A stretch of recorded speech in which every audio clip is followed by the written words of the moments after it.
Hello again, everyone. Welcome to Rose and Carter Do the JOB. It's Friday, Tag Team Day, and it's Bully Boy Carter's pick this week, and he's chosen his favourite tag team of all time ever, and I can see why, to be fair. And I've just realised as well, I'm wearing my Demolition t-shirt. How fucking bizarre is that? I'm wearing a Bully Boy Carter t-shirt. I'm funny. That does look like my nervous face, actually. That he's got on in there, yeah. I love me some Demolition. You know, it was that era that I started watching the WWF where they were massive. You know, like '89 time. So as far as tag team was them and singles was Hogan. That was the thing, wasn't it? You know, it's the way to go. Yeah, and with Demolition as well, like they've not always been my favorite tag team. It's probably been the past maybe 5 years, or maybe even 3. I've put them in that like number one spot for me, and I think because I can appreciate them a whole lot more now than I ever did. Like, because the more I watch them, the more I can appreciate them, and just realize just how good they were. Like everyone always says, like try. There's a very famous saying, isn't there, in wrestling, where like you try to do so little but make it mean so much, and they're the fucking prime example of that. Like you can't get a better example than Demolition for doing that, and that's one of the reasons I love them. And individually, Action Smash was so good, like even before the Demolition days. You know, when Axe was Mass Superstar and Smash was the Russian or whatever he was doing. You know, always so good. So to put two great wrestlers together is a fucking, like, a lot of the tag teams of that era, especially, were either two young boys, weren't they, or two young boys put together, or two totally fresh faces, sort of thing.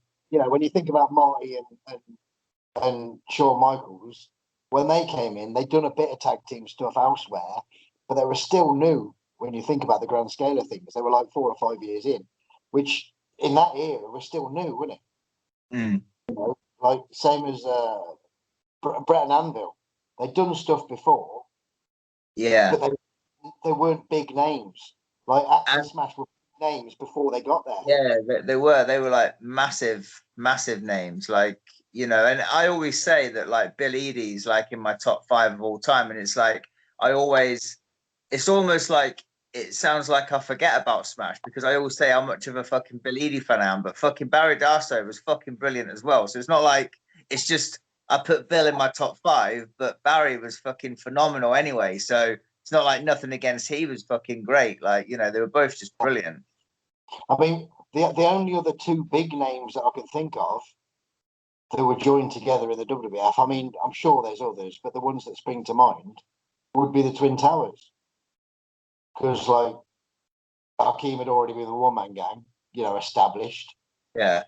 I guess the boss man was sort of less experienced, but, he was still a fairly big well. NWF. He was just, Big Bubba Rogers was still pretty big, wasn't he? He had, the run with Dusty and Midnights and all that kind of stuff. So, they're the only 2 others, but they weren't on the caliber of an Action Smash as far as star names go. With Matt Superstar and the Russian. Originally, of course, Smash was Randy Cully, Moondog Rex, who is another fucking brilliant wrestler, I think. And another one known for his tagging. He was a Shadow and fucking various other bits and bobs. But they debuted on the 4th of January, 87 on TV. That was when Moondog Rex was Smash. But that only lasted a brief period because by the 26th of January on TV, Smash was Barry Darsow. They were managed by Johnny V originally and then Mr. Fuji later on. The first pay-per-view was Survivor Series 87, which in fairness was a fair whack because, I mean, Survivor Series November, isn't it? But I suppose back then there was no SummerSlam until 88, was there? So they only would have missed Mania. I'm surprised they were off Mania, Yeah. Mania 3? 87, wasn't it? You know, they were there in January, pushing the big monster team, and they weren't on the biggest show of all time ever. Yeah, that is a bit odd, isn't it? Yeah. But, you know, it is what it is. Didn't really affect them in any way, did it? Yeah, first pay-per-view was Series 87 on that 5 versus 5 tag. It's a lot of fucking people in that match, isn't there? 10 aside. There's some fucking beef in there. 88 Mania, they defeated Strike Force for their first tag title. I like me some Strike Force as well. Going back to that Survivor Series, 5 teams versus 5 teams, right? 10 tag teams.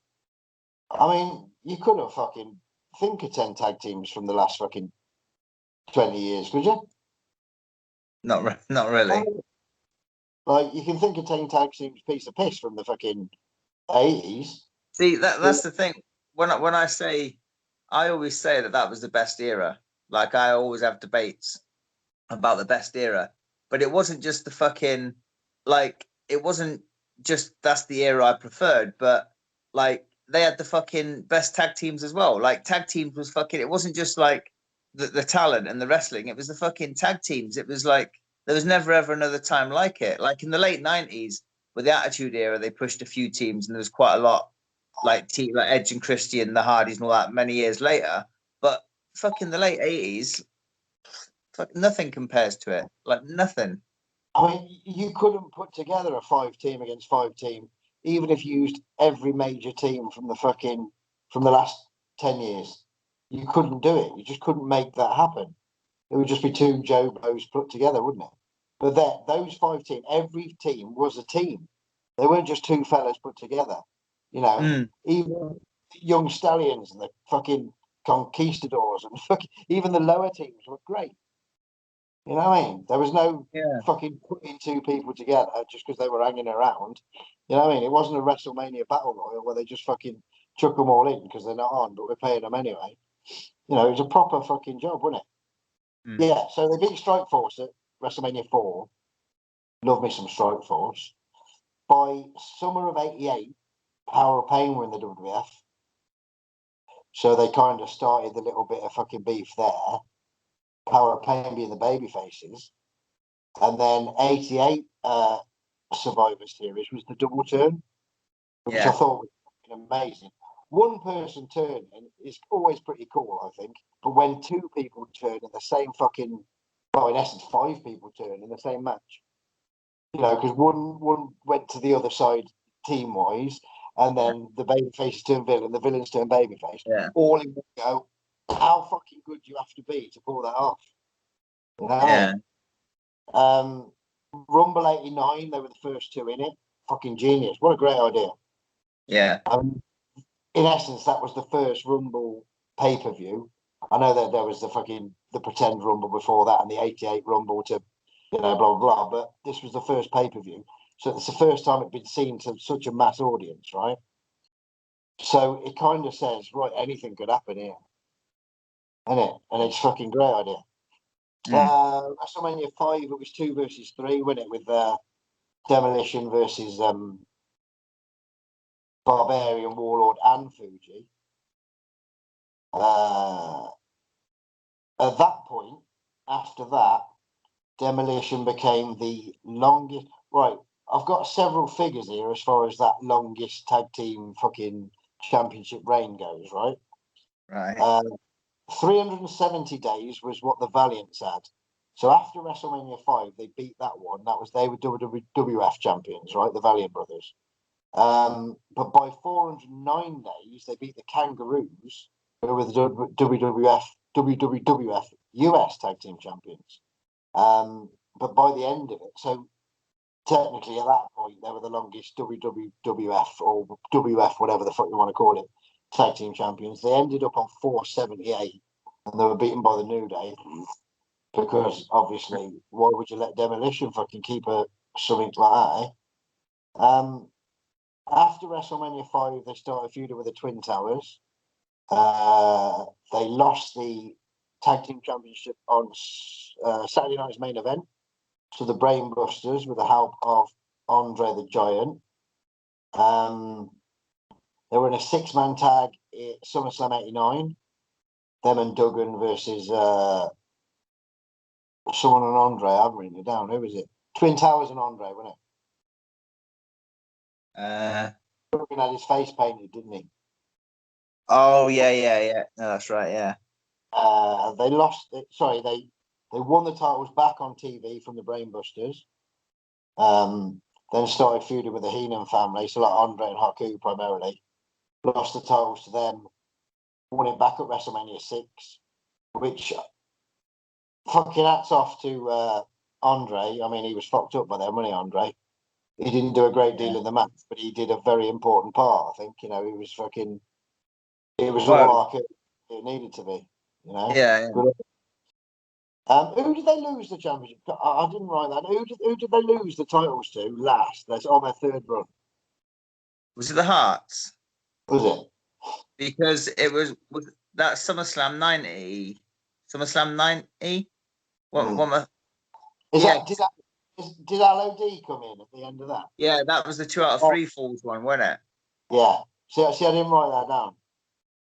So by 1990, Axe was kind of phased out a little bit. Was that due to the health issue he had with the seafood? Yeah, I've watched numerous shoots with the Demolition and stuff, and it was all about that fucking when they were in Japan and Axe had a allergic reaction to shellfish, and like he was really ill, like really, really seriously ill. And I think it went to that, and then they offered Axe a fucking office job. And in the shoot that I watched, as they were getting nearer and nearer for this, like for him to take like his office job, the contract that they sent him was nothing close to what they'd agreed. So he was like, "Nah, I can't do that." And then he ended up going back to Japan to wrestle and stuff. But yeah, so it was because of his getting ill. But then the office job kind of was the last straw, and he fucked off. Kind of screwed on that one. Yeah, so it was kind of crushed from there on in. It was never the same, was it? Nah, like Crush. I like Crush, like as a wrestler and stuff, but it was the worst gimmick that Crush ever had in my eyes because it wasn't him. It wasn't like, even though I had nothing to compare it to before because I'd never seen Crush until Demolition. But looking over Crush's career, it was by far the worst one he'd done because it wasn't, he wasn't Demolition, was he? He had some fucking big shoes to fill. I mean, I think Crush gets knocked a lot. We've done Crush on here, haven't we? And I think Crush gets knocked a lot, but it's not his fault. It's the position he was in. And he had some fucking big shoes to fill. A legendary team that had done, 3 championship runs in fucking 3 years. The biggest fucking boom period of wrestling of that era. They were fucking mega stars, Demolition. And he's being brought in as a replacement. Sort of, it's never going to be the same. He's never going to get a fair break. It's not his fault. It's just the position he's been in, isn't it? Yeah. But according to the old Wikipedia, there is 3 other Demolition members. Blast being one of them, who's Richard Charland, Canadian dude who I've seen in WWF matches. The other one I know of, yeah. Yeah. There's Blast 2, who was like from New York somewhere, and Hux, Hux. Yeah, I only found out about him. In fact, I think I'd done it on one of our quizzes, didn't I? The other Hux. Yeah. And I'd never heard of him until I checked like Google and stuff. Right. That's the only 3 other ones that Wikipedia mentions. They were only ranked, and this shocked me, right? 59 in the PWI Top 100 Tag Teams, which was released in 2003. 59? Fucking shambolic. That's fucking shambolic. It's fucking bullshit, that. But it depends who writes it, doesn't it? They're in the New England Wrestling Hall of Fame 2020, the Legends Pro Wrestling Hall of Fame of 2008, and the Cauliflower Alley Tag Team Award of 2015.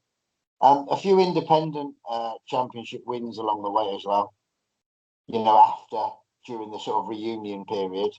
and one with Blast, I think, as well.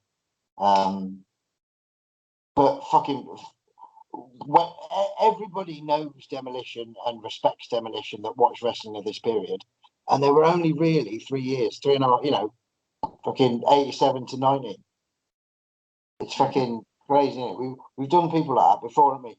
We made such an impact in such a small amount of time, and it's because they were so good and they were such characters.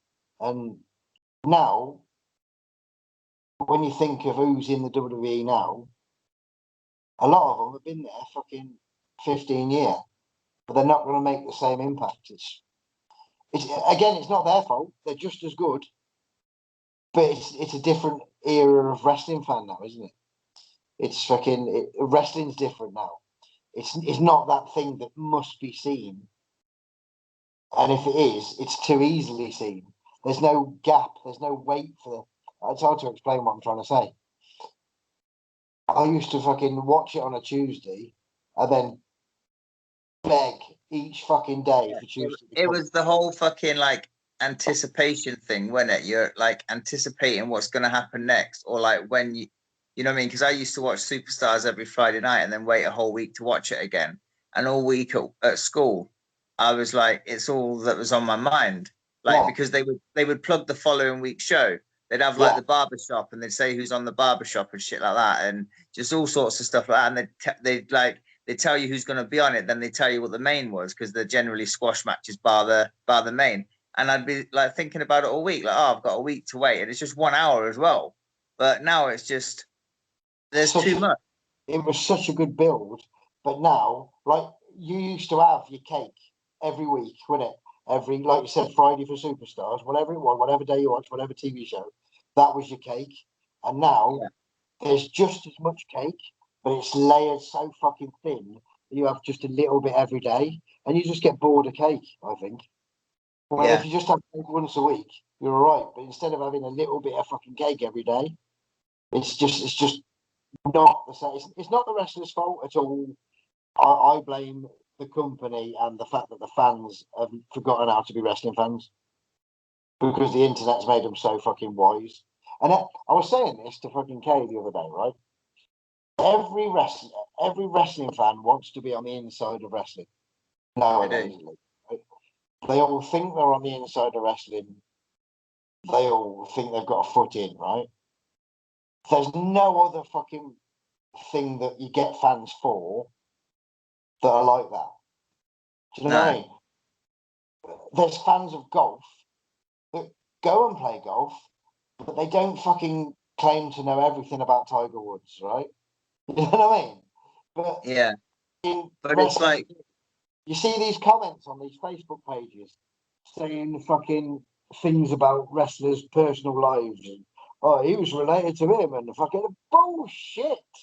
You know, but you read it on a fucking magazine in 1989, so it's true. You know, they fucking kayfabed you and they reeled you in. You know what I mean? How Beefcake being cousins or some shit. You know what I mean? Like, saying fucking, it's just bullshit. It's like when I'm always banging on about the fucking morons that are using their real names, like they fucking know them. Nothing winds me up more than that. I seen this fucking post on a page and someone was talking about Undertaker and Yoko, saying they're looking for like the fucking Mark and fucking Rodney. And I'm like, I was like, you sound like a cunt. Like, what the fuck are you talking about? Like, in us being involved in wrestling, I actually call friends of mine by their fucking working name. Like, and they're people I know personally. Like, you know what I mean? Like, even in my phone, I've got their names saved as their fucking gimmick names. You know, and that's what I call them, and I know them, and we're friends. So for these fucking idiots to be talking shit like that, and then they'll be like talking about wrestlers as well, like they'll use terms like how they work, or this guy's a good worker, or stuff like that, and it's like just stuff that fans fucking 20, 30 years ago wouldn't have been fucking using terms like that. Like, you know what I mean? Like, it's fucked, and it's all due. It is because of the internet, to be fair, more than anything, because that's where all the fucking info is. But I think if I was a fan watching the product, I wouldn't fucking be using terms like that, like fucking hot tag and shit like that. That like, what are you talking about? You know, fucking. Yeah, But that even as a kid though, I didn't want to be on it in the inside because sure you dream about being a wrestler, but that's all it is at that point as a fan. It's always yeah, just you don't realise it'll ever be a reality. So you don't fucking. Why would you? Why do people want to find out how the fucking tricks are done? You know what I mean? It's bullshit. I it's don't the get whole it. fucking like the mystique of it, isn't it? You're kind of ruining it for yourself because you're acting like you know, like that you're a part of it, and it's like you're really not. Like you buy a ticket to sit in the crowd, to boo, to cheer, and to fucking chant and do whatever. You're But not they're buying a looking now to fucking shit on it. yeah. I think a lot of like, don't get me wrong, like I'm not like there's some fans out there that are absolutely fucking brilliant, and they do what you know what we were doing 30 years ago, like you know. But then there are some that's why I cater to fucking you know, and you do as well, like for families and young children because you know they generally want to go there, and you know they've got their signs and they're fucking booing and all the rest of it. But some fans literally go to the show to be the fucking star of the show. They'll go there. They'll make their own chants up that is nothing to do with wrestling. It could be to do with a fuck, you know, like anything outside of wrestling. And then they're chanting to get themselves heard. And it's like, what are you doing? You're paying for a ticket to make yourself look like a fucking moron, basically. Like, you Well, know, here's a question that you might be able to help me with. I've seen a fair few promotions, right? Maybe the last 5 years or so, and I'm watching the match, and they're ringing out the man says this match is scheduled for one fall, and every cunt in the crowd says one fall. How did that start, and why the fuck is it happening? I think it started in WWE. That's the first time I ever seen it. I can't say because I don't watch a fucking million different types of wrestling, but it must have happened the first. I'm guessing fucking the mid 2000s maybe or something, or a little bit later maybe. And then I started noticing it on like Raw and stuff. But there was one of the shows we done. I think it was our second show we ever ran, and James Ely. It was his first time ring announcing for me because the first show we used Ron. The second show I used James, and James actually came up to me and says, "When I'm doing the match announcement, do you want me to announce it to get everybody to shout like one like like scheduled for one fall or whatever?" And I was like, "No!" Like literally before he finished, I was like, "Nah, don't fucking get them to chant that at all." Now, over the course of our fucking shows that we've done, there are people that chant that say that, but it's not due to fucking when he says it's scheduled for one fall, it's just like what they do. Like he's not getting them to say it, it's just what they're fucking saying. I just don't get it though. Why? Why I do you need don't to I repeat what he I, fucking said? I want to slap every fucker that says it. I don't understand. I don't get it. I don't What are they getting out of it? And what are we getting out of it?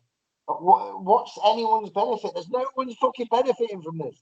I have no idea. Like literally, I don't know where it came from. There must have been.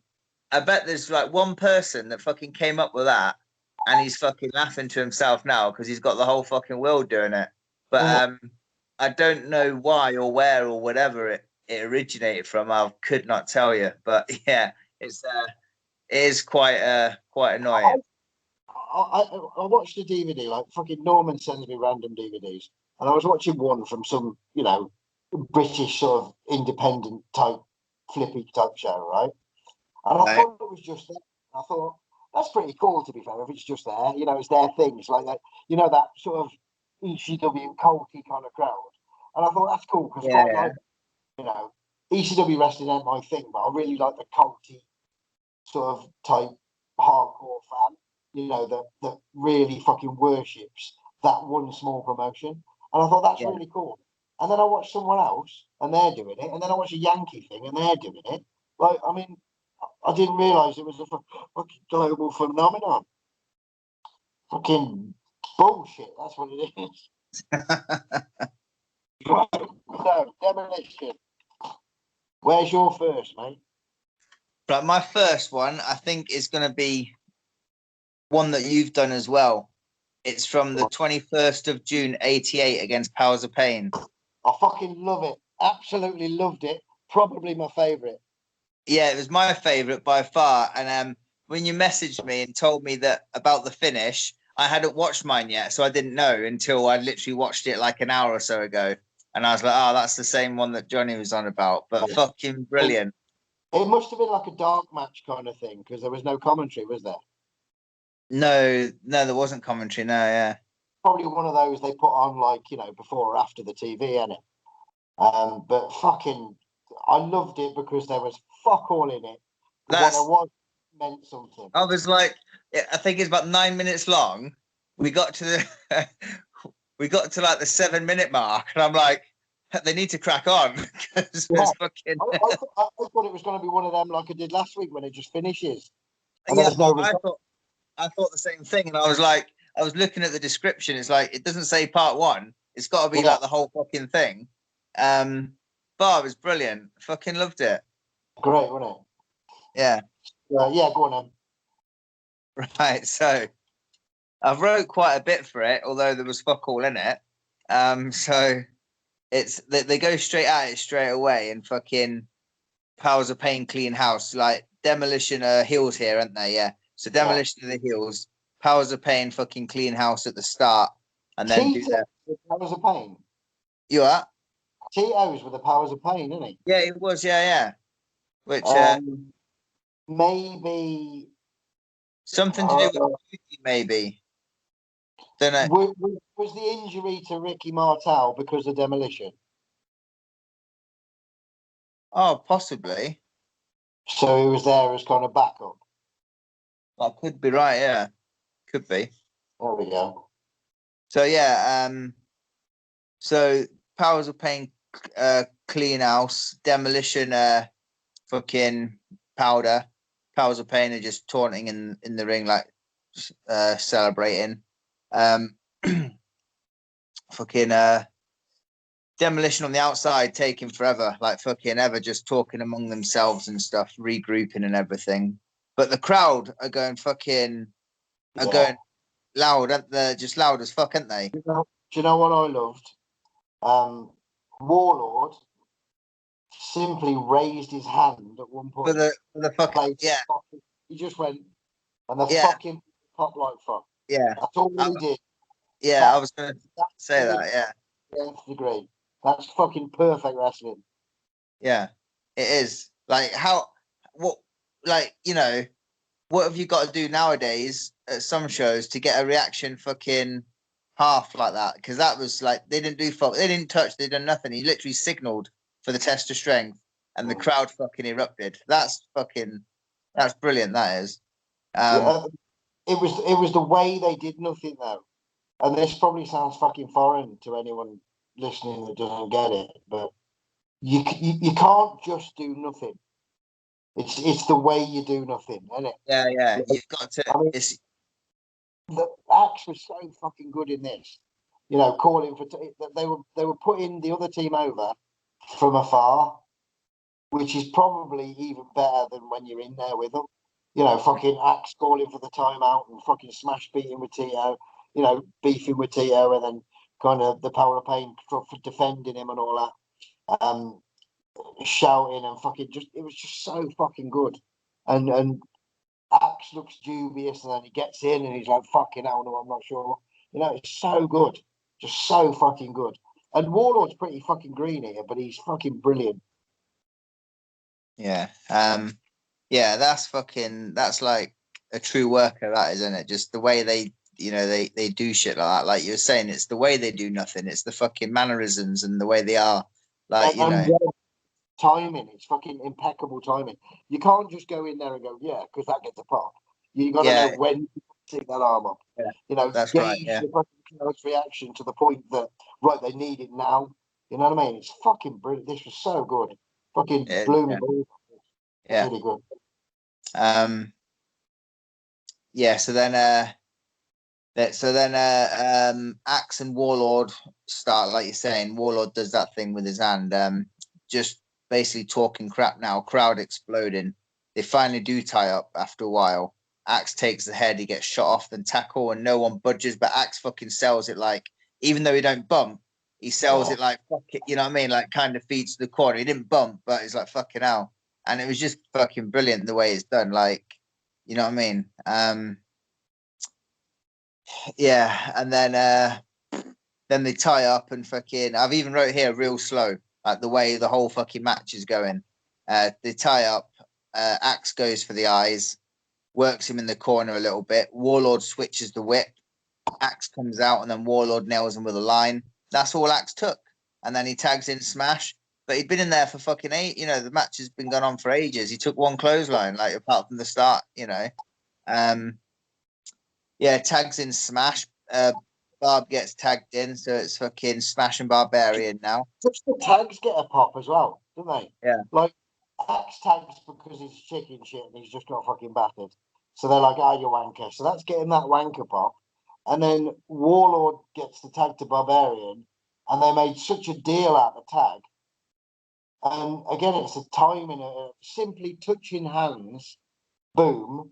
But it was well timed, and they didn't do it at the same time as Demolition. They waited for Demolition's pop to drop before they did it to get the pop. It was fucking brilliant. Brilliant. Yeah, it is. Yeah, so they both get tagged in there. Don't worry. Oh yeah, now Barbarian goes for the test of strength, but Smash just kicks him straight down. Boom. But Barb fucking gets in control pretty instantly on Smash. Whip Smash to the corner. Fucking whip Smash to the corner, big boot, and then a fucking then the diving headbutt. Axe breaks the count up, and then all four come in now. Demos get whipped into each other, then Demolition powder. Fuji gets knocked off the apron, which got a fucking massive pop. And then that's basically the finish, isn't it? That's when they fucking powder out and they're like, fuck it, we're going. Fucking beautiful. Fucking... Not a bead of sweat on any of them. The reaction that is fucking every wrestler's dream. Brilliant. Fucking brilliant. I've never seen that before. I've seen Demolition and Powers of Pain before because, you know, they were on everything for, you know, like a year, weren't they? But that is the fucking one of the best tags I've ever seen in my life. It was good. You know what I mean? Like, that's the thing, like, it made sense. And, you know, like, it just goes to show that, you know, you can have your great matches, but matches can be great for many different reasons. You know, you don't have to have a lot of stuff going on. I mean, there's great matches, tag matches that I enjoy that has a lot of action in, and it's like non-stop. When you get like the Hearts and the Bulldogs, for instance, and shit like that. But all great tag matches don't have to be like that. You can have matches like this where there's fuck all in it, and then it's a finish when they're just fucking walking to the back like, fuck it, we've had enough. And it was perfect. Like, you know, brilliant match. So good. Yeah, so anyone at home, 21st of June, 1988. Fucking get it on your YouTube machine. Next up, WrestleFest 88. July the 31st of 1988. Tag team title match versus the British Bulldogs. I've not done that one. My next one's 89, so. Amazing, this is. Sean Mooney, Billy Graham, and Lord Alfred Hayes on the commentary, which is a strange combination, isn't it? But a good one. Big outdoor show. You've got WrestleFest 88 on tape, have you? I think I have. Yeah, I'm sure I have. I think it's Andre and Hogan in the cage main event. I think it is, anyway. I'm sure I've got that. It's really fucking good, isn't it? Like, there's several WrestleFest tapes, but this is the only one that's actually a full show from a show, if you get what I mean. The rest are just like compilations. But this is so good. The whole show is fucking brilliant. But Fuji's with Demolition again. There's no Matilda with the Bulldogs, which I thought was odd. Which is what it is. Sorry. There's no Matilda with the Bulldogs, which I thought was strange. Oh. So Yeah. Smash and Davy Boy start. Now, I've seen a lot of Demolition matches, and I think like 80% of the time Axe starts, doesn't he? Yeah, I'd have said so. Maybe. I might just Don't be know. overthinking. But yeah, it was Smash and Davy Boy, yeah. Right off, fucking punching fuck out of each other, bing bang bing, like exchanging.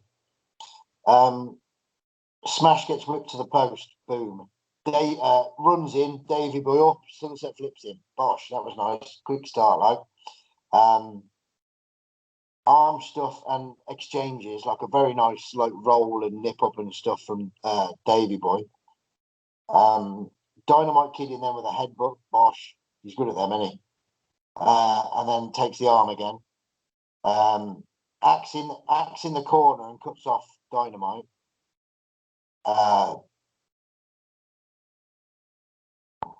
Oh, you know those axes with a on the back? Axe is fucking good at them bad boys. It's him on his own. Fucking shitload of them bad boys. Fucking love them, I do. They're great, aren't they?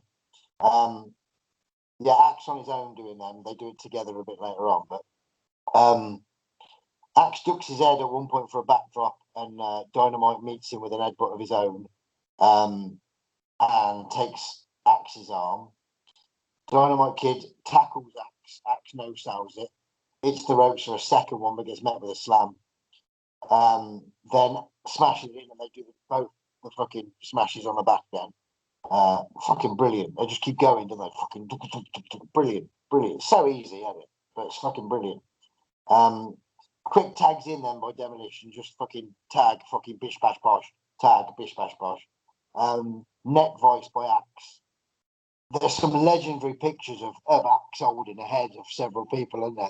Like, it just looks fucking legit, doesn't it? That's where I fucking I started doing that because of Axe. Because I always used to when you got him down in that position, like the chin lock is just generally what I would always used to use. But now I try to go for the neck vice just because of Axe. Basically, I kind of stole it from them. Just thought it's a bit different and it looks so good as well. So there's a small package by Dynamite Kid on Smash as like a little hope. A suplex by Smash, and then Dynamite Kid gets thrown out. They do a bit of dirty shit outside the ring. Back in goes Dynamite, bear hug from Smash. Dynamite sort of fighters out of it, but Smash cuts him off pretty quick. Dynamite gets sent to the corner. In runs Axe at this point. Gets met with an elbow. Fucking, that looked like it fucking clocked his jaw off, to be fair. Big hot tag to Davy Boy, who comes in on both Demolition members, then fucking bish bashing them about. Backdrop on Axe. And then Axe is up relatively quickly to cut Dynamite off. He was like selling it on the ropes. Dynamite took his time getting there, and he sort of cut him off. Bumped him. Smash comes in, misses an elbow. Dynamite Kid comes in and fucking lines the fucking head off Smash. Snap suplex on Smash. You know what I said about when I was texting you earlier? Demolition aren't fucking greedy for big men at all in any way. You know what I mean? And they've been fucking like Axe got backdropped, fucking Smash got snap suplexed, and Dynamite was a lot smaller than Smash at this point, right? You know, they're not at all greedy by giving themselves to people. British Bulldogs in now. David Boy Smith lifts up Dynamite, throws him onto Smash for the diving headbutt thing. Axe comes in to break that up. All four are in. Dynamite Kid gets an abdominal stretch on Smash. Fuji's up on the apron. Dynamite Kid to Fuji. Referees with them, you know, sorting that shit out. Axe nails Dynamite from behind. I think it's with Fuji's cane, but I'm not 100% sure. But I can only imagine it was sent in at that point. And Demolition win there. Brilliant. Really good. This, I said to you before as well, like that they do fuck all with Powers of Pain, and they do everything with the Bulldogs. And they're both just as entertaining. You know what I mean? It just proves that they can do, but they're still Demolition at the same time. They don't lose their character, because they're doing less, or lose the character because they're selling more, or doing more fucking speedy stuff, they're still Demolition. Yeah. So good, really good, and I love the Bulldogs as well. So, my next one is from, I don't have the exact date, but it's from the autumn '89 against the Brainbusters. Cool. Tag title match. Now their faces, obviously. Brainbusters have got Heenan with them. I've wrote at the start, electric crowd, literally louder than the fucking first match, and they're just on the entrances, like booing the fuck out the Brainbusters, and the pop that Demolition get coming to the ring is just incredible. Because Arn and Tully know how to fucking manipulate a crowd as well, so you've got 4 fucking fabulous workers there, haven't you? Yeah. Smash and Arn start here. Arn on him straight away. Arn's in control. Just boom, boom, boom. Got him in the corner. He got him in the heels corner, and the double teaming fucking Tully on the outside, Arn on the in, fucking double teaming him like in the corner. Fucking Smash gets away, and then fucking Axe comes in. Then all 4 are in. All 4 are in. They give each of them a back elbow, and then both the Brainbusters powder. Blanchard comes in straight away. Like as soon as they powder, Blanchard's in, fucking runs at them and takes a double back elbow from the pair of them. Blanchard's down. Smash whips into the corner, but Blanchard sticks up a knee as Smash is running in. Fucking runs into the knee. Boom. Smash goes down. As Smash goes down for the knee, I'm thinking we're going to start a little heat here. But as he feeds around, Blanchard comes off the top with a fucking double axe handle, but Smash catches him, and like that's quite fucking. I know it's Blanchard's not the biggest, but still to catch him coming down just like he's fucking nothing. It's like some fucking strength there. Once Smash catches him in like a bear hug position, he fucking takes him over to the corner, tags Axe in. And then once Axe comes in, fucking Arn comes back in. They're all 4 in again. Blanchard gets thrown over the top like fucking he's Superman by Axe. Just literally like whoosh, out he goes. Fucking Blanchard's gone for the time being. Smash and Arn in now. So fucking Smash goes for the back body drop, but fucking Arn just gives him an elbow to the back of the fucking bonds. Smashes down. That starts the heat there. So elbow to back of eared. And then it gives Smash a bit of heat. Boom, boom, boom. Smash catches the fucking boot. Atomic drop on Arn. This is quite a nice spot. So Smash is taking a little bit of heat. Arn goes for the kick. Fucking he catches it. Fucking spins him round for the atomic drop. As the atomic drops Arn staggers to the fucking corner where Axe is, and Axe has got his fucking boot up in the corner. Just fucking walks right into the boot. That's cool.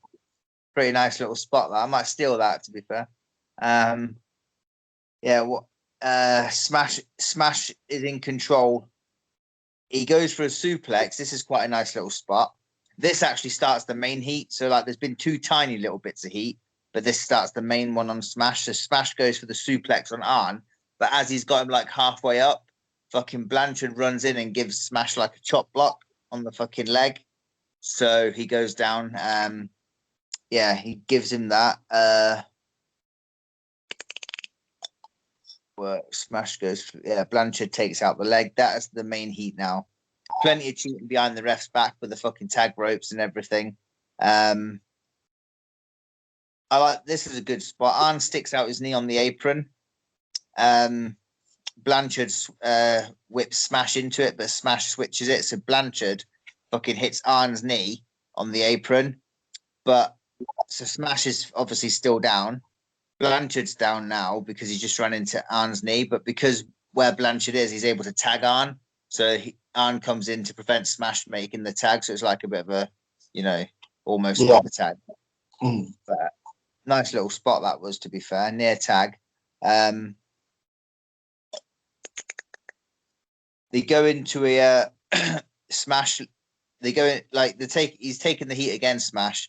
Then he reverses a suplex on Blanchard, and then that's when they both get the tag to the opposite guys. The finish is real simple.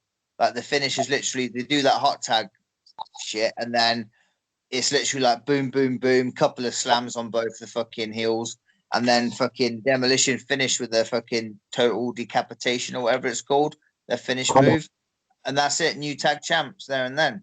Lovely job. So that was that Saturday night's main event then. If that was that the Saturday night? Oh no, it was TV, wasn't it? That match. They won it back on TV, didn't they? They lost it at Saturday night's main event and won it back on TV. Right, yeah. Sounds like an all-action fucking winner, that one. It was a lovely match, that. It really was good. It wasn't as good as the first match because that was fucking phenomenal. But it was it was very good. Very, very good match, to be fair. Right, now I thought this was where it was going to go downhill for me, but it didn't. I was really fucking shocked, but it didn't at all go downhill. It was still great. So now we're in a promotion called UWF out of Brooklyn, New York. For the UWS tag team titles, we have Kodiak Bear and Mr. X, who I thought it's just going to be them against two fucking independent jamokes. Probably be the shits. But what year is this? See, I don't know for sure, but Axe is still very much Axe. It's Axe and Blast. This is. All right. Okay. So I'm gonna guess 91, 92. I wouldn't go much further past that.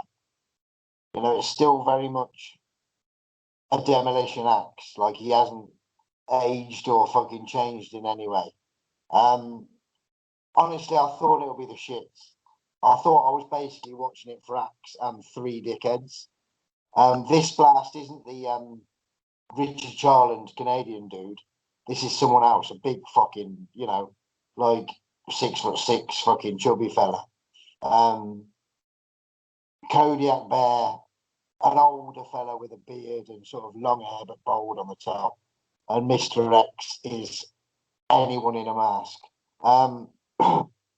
So I wanted to watch it just to see the different side of Axe and to have a look at this Blast dude. So it starts off with Kodiak Bear.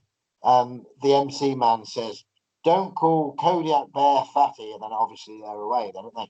And then he's like, "Oh, make sure you don't call me fatty." And if anybody says Baldy, and then the MC man says, "Don't call him Baldy," they're away then. So already I'm kind of liking it because it's my kind of shit. So Mr. X, random skinny man in a mask, I'm thinking, you're going to be the shits you are. Him and Axe are starting. So lock up, Axe pushes him off, standard big man shizzle. Mr. X whips Axe. Mr. X gets whipped. Axe fucking boots him. And then Axe tries to pull the mask off. Fucking place just pops then, doesn't it? Because they all want to see Mr. X's face, right? Big long powder. Fucking Axe is very baby face here. It's independent showing it, so he's fucking clapping and getting people fucking behind him like you've never seen Axe before in the WWF that way. But it's fucking brilliant. So far, Kodiak Bear getting the heat at the start. Mr. X can't follow. So Axe, long powder. Axe then takes the head. Mr. X gets sent off as he comes back. Fucking tackles Mr. X. Mr. X goes flying, tries to take off the mask. Boom again. Out they go. Another powder. Both teams tag, very much in the style of that tag with the Powers of Pain, like fucking tag Blast in, fucking tag the Kodiak Bear in. I mean, it doesn't get the same reaction. It's not the same kind of pop, but I can see it being an Axe thing now. Axe telling the other team, right, you fucking do the, you know what I mean? And it got a reaction. It's never going to be the same as a fucking 98 WWF reaction, 88 WWF reaction, is it? But still gets heat, right? Mm. Kodiak is saying he's going to slam this fucking Blast because Blast is a beast, right? I'm gonna pick it. He's doing the fucking Hogan and Andre fucking slam kind of thing, right? Lock up, fucking, he gets pushed off. Then he's saying he's pulling my hair, which is getting heat because they just called him Baldy and he's got long hair. Do you know what I mean? It's fucking. So Kodiak Bear then fucking tackles Blast. There's no South from Blast. He's like, fuck you. Off he goes again, swings, but Kodiak Bear ducks, and then he holds the rope as if say, fuck you. And then Blast clotheslines him out. Brilliant. Demolition are out after him now. There's a bit of a brawl on the floor. Kodiak Bear comes in the hard way from Blast. Axe in with the smashes on the back. Elbow off the ropes. Kodiak backs into the. Oh, great. So Kodiak Bear's on his belly and he's like shitting himself away from Axe. And he ends up doing his bollocks on the corner post, under the bottom turnbuckle thing, which is cool, isn't it? Perfectly timed, well done. He's like shitting himself and just fucking does his balls. Brilliant. A splash then from Blast. There's a little cut off of Mr. X on Blast then. There's a tiny bit of heat on Blast. Mr. X does a nerve hold and Blast gets up and he's pulled the tights down again and they do it again. There's a double elbow from the heels. It's just the same standard dirty fucking heel heat from the villains on Blast. Blast then ducks a line, comes back with a line of his own. Axe comes in. Axe on Kodiak Bear now. Here's the finish. I texted you earlier saying I've seen Axe do a finish, and you won't believe this. Right, so Mr. X gets fucked off out. Blast is fucking, sorting him out over there somewhere. Kodiak Bear off the ropes. Axe comes back with the most beautiful crossbody I've ever seen. Yeah. Crossbody. Beautiful thing it was. I mean, you would have thought it was fucking Mil Mascaras. It was fucking splendid. And that's for the win.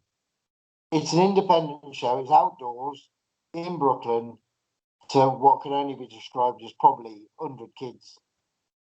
Fucking brilliant. I was expecting the worst and I got the best. Yeah. I'm sorry I doubted Mr. X and Kodiak Bear. I'd like to find them and thank them for the enjoyment that they gave me over that 20 minutes of match. Thank you, gentlemen. What's next? Right. My next one is a squash match. I've got one match here that's a squash, and it's now, we've spoke before about fucking titles on YouTube videos calling people jobbers and stuff like that. You ain't gonna believe this shit here. So, right. One name, I can agree with it, but I mean, I don't like the fucking term jobber anyway. But anyway, so it's got some Wrestling Challenge 1990. It's got versus jobbers. It's got Troy Williams, right, and Ronnie Garvin. Oh, fuck off! Yeah, Ronnie Garvin, a jobber apparently. Ronnie Garvin, big HCW fan. Thanks for watching on the YouTube there, Ronnie Garvin. Fucking disgusting. 3 years before, NWA World Champion. Yeah, that just goes to show a lot of idiots that make these YouTube videos. They just, if they want to post videos, post them, but just don't fucking say anything. Like, don't fucking type anything because you're clearly fucking unknowledgeable about anything. If that's what you fucking. It's kind of wrong the fact that he was teaming with Troy Williams when there would have been 400 other Troy Williams type wrestlers there. But at the end of the day, Ronnie Garvin's got a job. You do what you got to do, innit? It's fucking. I would never knock Ronnie Garvin for being in that position. But this was fucking. This was 1990.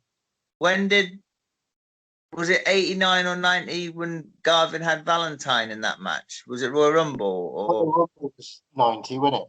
But that was January. So if this was later on, I suppose. Yeah. But still, in the space of like a year, he's in a match like that, and then some fucking jabroni's calling him a jobber from like the same year. Like, what the fuck? It's uneducated, and because they're in that position and seeing because they lost in 3 minutes, so he's a jobber. Fuck off, die. Bullshit. Fucking bullshit. Like, fucking, what's it called? Was it Sheamus and fucking American Dragon? What's his name? Daniel Bryan. Didn't they have like fucking a match that was lasted seconds on WrestleMania? But no one calls Sheamus a fucking jobber, do they? You know what I mean? Or Daniel Bryan, whichever one lost, I don't know. But you know what I mean? It's bullshit. It is. It's bullshit. Anyway, But, what Troy who? Troy Williams and Ronnie Garvin. How did Troy Williams? Do you reckon Troy Williams could have been independent champion at any point during 1990? Or was he actually, like the term jobber in my head is like a greasy looking fucking hairy ass fat man that's really pale and it's me. That's what it is. With clothes that doesn't take a bump. You know what I mean? That's a jobber. People that get ragged around. Not somebody that does things well, that looks well, that takes wrestling seriously. He looked all right. Troy Williams actually looked like a proper fucking athlete. He looked like he was in decent shape in that. He didn't. Would you book Troy Williams? I would book Troy Williams. Well, So Axe and Garvin start. Axe is in control, but Garvin is giving him a bit here and there. Fucking Axe gives him a body slam, goes for the elbow drop. Garvin moves out the way. Now Garvin's in control. When Garvin's in control, he tags in Troy Williams. They whip Axe off. They give him a double back elbow, so he's fucking bumping for them. And then after the back elbow, fucking Garvin obviously gets out, and then fucking Axe takes control on fucking Troy Williams and batters the fuck out of him. Smash gets tagged in. Fucking Troy, when Smash is beating up Troy, he throws him out the ring, and Crush is there as well because it's like a 3-man team, but Crush is just watching like he's at ringside. He picks him up above his head and throws him back in the ring. And then once he's done that, Demolition just go into the finish not long after that. Fucking 1, 2, 3, boom. But it was okay, this match. Possibly the weakest of the three, but that's just because the duration of it, and there wasn't much to it bar the fucking, generally one-sided, but there's nothing like against it. It was fine though. It was rare during that Freebird rule period of Demolition that Crush would be on the outside, didn't it? Yeah. It tended to be Smash and Crush wrestling. So to find Axe in there at that point must be quite rare, I thought. Yeah. Right, my last one now. 2012, Sun Independent Show versus Power Pain. All right, okay. Now I started with it and finished with it. Barbarian and Warlord look exactly the fucking same. Like literally, not a day has passed since 1988. Or was this 88, 98, 108, 24 years later, and they look exactly the same. Warlord's totally bald rather than the little bits of hair that he had, but that's the only fucking difference. Axe and Smash don't look a lot different, really. They've got vests on, and Smash has got long tights, but it is what it is, isn't it? Smash is saying he wants Barbarian to start with. They do the yaboos. It's very hard to establish who's babyface and who's villain here. It's them nostalgic matches, so and they're two teams that nobody really wants to fucking boo, are they? Because they're both that nostalgic that you can't, can you? How'd you pick a fucking team there? Smash is finger poking fucking Barbarian, like going out, fuck you. They exchange a few punches. Smash is dazed a little bit, and then he's like brushes himself off, offers the test of strength. Both of them kick each other at the same time. So it's kind of showing, even a Stevens here. They lock up and they go all around the fucking ring with the lock up. Smash takes the arm, Bob reverses it, Smash punches his way out of it. Fucking Bob makes the tag. Axe makes the tag. Must be an Axe thing. So Axe is in there with the Warlord. there's a bit of a stalemate off the first lockup, like nobody goes anywhere. The second one, Warlord wins with a little push off. And they're starting to boo the Warlord at this point. At this point, what I established really was Axe was the face and Smash was the heel. Barbarian was the face and the Warlord was the heel. That's how it seems, you know. Because if Axe was in, they were cheering. If Smash was in, they were booing. Do you know what I mean? There was Demolition chants going at this point now. So Demolition kind of just teetering over the babyface side. Axe takes the head of Warlord. Off he goes, tackle, no cells. Axe just fucking, he's pissed off at that point. He's like, boom, boom. So he's all unloaded there. Smash makes it in, and the Warlord sort of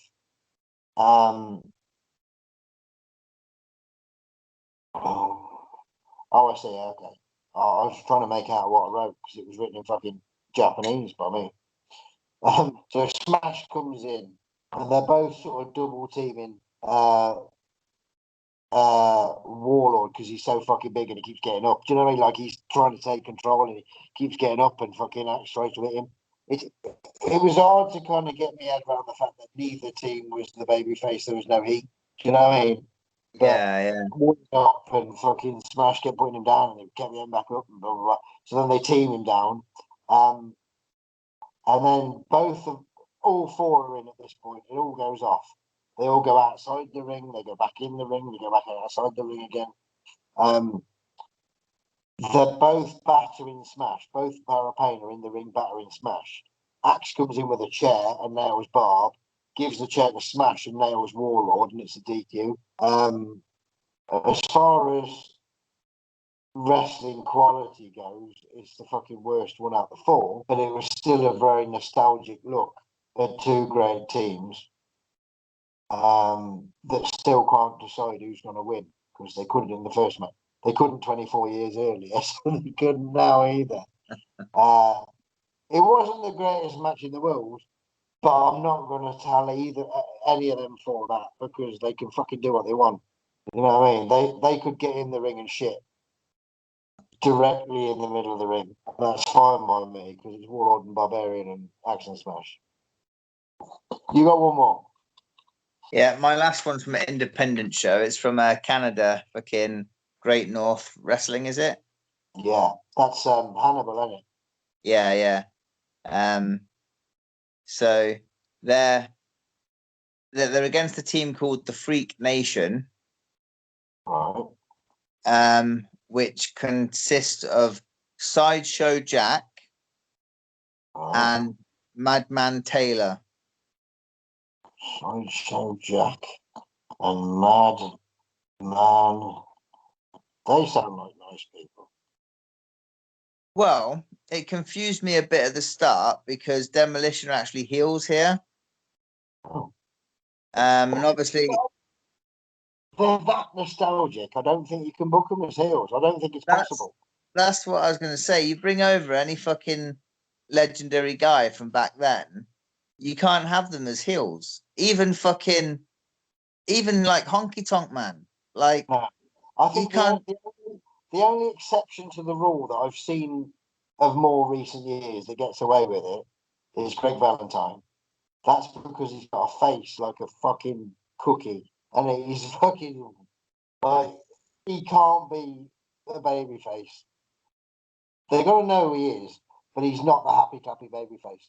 Every other, big name American star of that era that's still working, has got some kind of charisma and get up and go.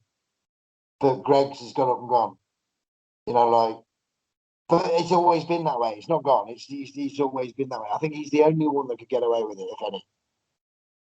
Yeah. But no, like the whole nostalgia thing, you just need to fucking cheer them, don't you? Like that's who you grew up with. So yeah, so Smash and Sideshow Jack start. Now Sideshow Jack and Madman Taylor, they don't look like much. They look like just regular indie guys. But they, nothing against them. They're probably like the most. I think because there was commentary on it as well, and they were saying they're like undefeated, in this company. So Was it commentary from a British fella? I think it was. Yeah, I don't know who he is, but he always does the Great North Wrestling and things. All right. But yeah, so Smash and Sideshow Jack start, tie up, they get to the corner. This is when I realized the Demolition were heels. So they get into the corner, Jack gets Smash in the corner, clean break, turns his back, and Smash just jumps in from behind, boom, fucking there and then. Smash in control, throws him out the ring. Demolition's got a manager, some fucking profit guy, with dreadlocks. Oh yeah. Is it Chance Profit? I'm not sure. So I've just put Profit. I don't know who it was, but yeah. I've seen him do like a shoot interview clip about Coco Air Right. Okay. because they had a bit of a fallout. All right. Yeah, so he's the Demolition manager. He beats Sideshow Jack up outside the ring, throws him in. Now, at first I thought, okay, like he's doing it right in front of the ref, but then it makes sense because the end of the match, but I'll get there when I get there. But basically, yeah, I was like, why the fuck is he fucking doing it literally right in front of the ref? But anyway, the referee does fucking have some words and shit. Rolls him back in. Axe gets tagged in. Axe does that old fucking thing with a headlock and the fucking thumb to the throw it. Boom. Fucking, and then he's like fucking like, open hand, like he ain't doing nothing. Like the referee's like fucking, whatever. He's doing it like so discreetly that the ref don't see it. But anyway, and then some heat on him. Sideshow Jack. Sideshow Jack hits the ropes, comes back with a crossbody. Smashes in at this point. Smash catches him, but then Madman Taylor runs and gives him a drop kick, like drop kicks his own partner. So Smash falls backwards. 1-2, kick out though. And then once he's kicked out, he grabs Smash's wrist, and then the faces do some like ins and outs on the wrist, And then all of a sudden, he just gets cut off. Madman gets cut off, like just fucking out of nowhere. Boom! I think it was Axe that cuts him off. And no, it would have been Smashed because they're on Smash's wrist. Yeah, so just throws him to the mat, I think, and literally just starts heat there and then. Talking about neck vices, there's one from Smash here, not Axe, on fucking Taylor. Fucking Madman Taylor. Taylor does fight back, but then Smash just rakes him in the eyes. Boom. All four are in. Now Smash brings Sideshow in over the top, like hard way, but with his neck. Boom. He's in the ring. So yeah, all four are in now. Demolition on top. Whip the faces into each other. They do the do-si-do. Boom. Double drop kick, one on each of them, and Demolition. Then they fucking whip Demolition into each other. Boom, collide. Both of them fucking bump. Not the quickest fucking Dynamite Kid type bumps, but they fucking got down eventually. So they fucking... It's actual Smash. You take it as long as you want. I'll help you down. Don't matter if they're still fucking on the way down now, does it? It's fine. It's fucking them. But they went down. And, at this point, I don't know what year this is, but I don't think it was that fucking many years ago, to be fair. Like, Axe looks like he fucking looks now, like literally in this match. On the Wiki, they said their last match register on Wiki was 17. Yeah. So this would have probably been around about that time. And also fucking Axe has done some fucking shoots with Hannibal. So, I guess like it would have been round about this time they might have, like done some shit together and that. But anyway, they both bump. As they bump, Sideshow's gonna fucking do some sort of fucking shit because they're both on the floor. Demolition. He's hitting the ropes, but the Prophet dude fucking trips him up outside the ring. Referee sees it again, fucking calls for the bell. So obviously he's seen it the first time earlier in the match. makes sense, because you don't often fucking, like we've said a few times, it's like, you know, it's not often you get that. Like the ref sees it, it's like fuck it, DQ, which is how it should be anyway. Like he's warning, isn't he? So he yeah, deserves it. Yeah, yeah. That's great. And it's an easy finish for everybody involved. You know, Yeah. because that isn't going to be one of fucking taking fucking idiots diving on them, are they? So no, it's brilliant. Yeah, good. But no, yeah, it's pretty good this match. A lot better than I thought it was. And like I say, with the fucking noticing the cheating at the start, and I was like, "You fucking doing it right in front of the ref." So he kind of fucking woke me a bit. I'm like, "What's he fucking doing?" Like I'm there, like fucking idiot. And then later on, I'm like, "Okay, yeah, it makes sense now." So yeah, but it's a good match, really good match. That. Yeah, I'll like for the independent thing. I'm always dubious about, but that one with the Kodak Bear and Mr. X in and Blast, fucking brilliant, really good. Yeah. Yeah, Demolition, fucking brilliant. Probably my favourite thing we've done. Oh yeah, like I always say that, like we both say it, that they don't do a lot, but what they do makes sense. Like, you know, and that's the beauty of it. And it's not like, you know, you might get some people that don't do a lot and they kind of bore you, or you're not following it, or you're not fucking invested in what they're doing. But like, even though they're not doing a lot, you're there watching them not do a lot because it's interesting. You know what I mean? So. And such a good look as well, the face paint and the fucking, you know, gimp Yeah, outfit. It's fucking brilliant. Masks and shit, brilliant. And that's another thing I was going to mention, which winds me up the more I think about it, with them fucking idiots that fucking call them Road Warrior ripoffs. Like, I've got into so many debates with people on Facebook about that, and I have to I try to ignore them, but when stupidity is fucking flying around everywhere, I have to fucking say, because it annoys the fuck out of me. I could easily just like let it go, but like I don't know everything about everything, but I fucking know what I'm on about when it comes to like that situation. And they're not fucking Road Warrior ripoffs, because I never heard anyone say that about Powers of Pain, who are a lot more similar to Road Warriors than what them. What's the similarities between Demolition and Road Warriors? They've got face paint. That is literally it. Like they're big guys, but there's no fucking other, like nothing remotely similar. It was purely the fact that at the same time, in two opposing companies, there was two teams that wore something spiky and had face paint on, but it wasn't remotely resembling the same face paint or remotely resembling the same kind of spikes.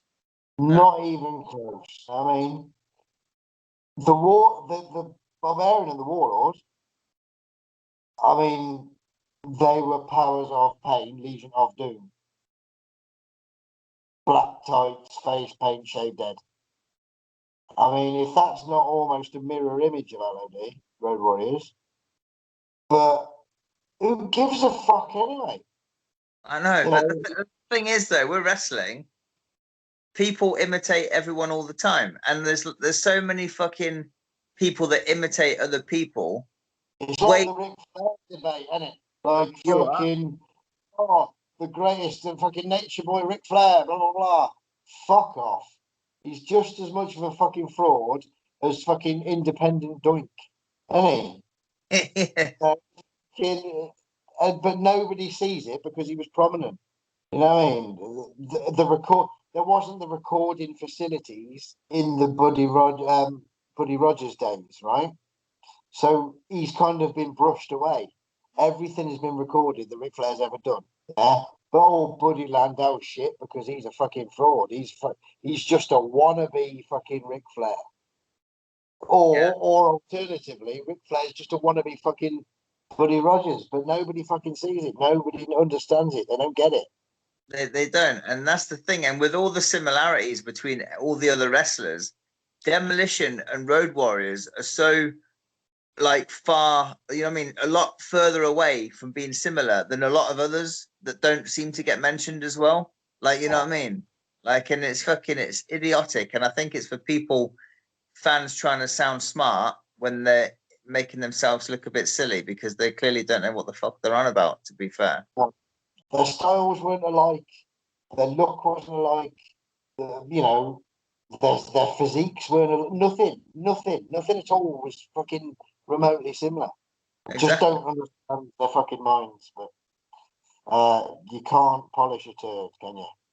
Yeah, that was Demolition. Fucking fabulous. We're back Monday with Singles Day. It was my pick for Singles Day, and I've got George South because I've only got 3 picks left of the time we've got. So that was my first one. Wednesday is your territory pick with WWC from Puerto Rico. Mm-hmm. Friday is technically my last tag pick of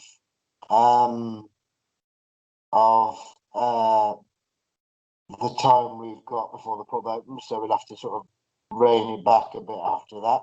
So I wanted to get a tag team pick, but I can get a few people in because I want to get like my heroes in one go. So I've chosen the Armstrong family. So you can have any tags as long as there's an Armstrong in it, right? Okay. But the rule being, one of those tag matches has to have Tracy Smothers in it. Right. Because obviously Tracy Smothers tag with Steve Armstrong in the Southern Boys and the Young Pistols, and one of them has to have Brad Armstrong in it. Right. Okay. So Tracy Smothers and Brad Armstrong in any fashion, in tag matches with any other Armstrongs. So you can have two other matches with anyone, don't matter, as long as there's an Armstrong in it. But there's got to be one Brad and one Tracy Smothers. Tracy Smothers always said Brad Armstrong was like his second dad. Bob Armstrong was like his second dad, because he helped him so much. And towards fucking the later days of Tracy Smothers, he fucking looked like Bob Armstrong. Oddly, he might have been his dad, but yeah, he has the same hair and the same kind of facial look. But yeah, I think him and like as a team, Tracy Smothers and Steve Armstrong were fucking brilliant. The Southern Boys. And Brad Armstrong's always going to be one of my favourite singles wrestlers, but I can't have it always, so I'm going to have to build it all in one go. So I think that's a great way of doing it. Monday, George South. Wednesday, Puerto Rico, World Wrestling Council. Friday, the Armstrong family must include Brad in one, must include Tracy Smothers in one. You'll probably get Brad Armstrong and Tracy Smothers in the same match from WCW, I'd have thought, in the 90s. Beautiful. This has been Demolition. We're a fucking long one today. Hour and 17 minutes we've been here. Chain Demolition. We can do that because it's Demolition. You know what I mean? Axe is still bumping from that last match. We'll see you Monday.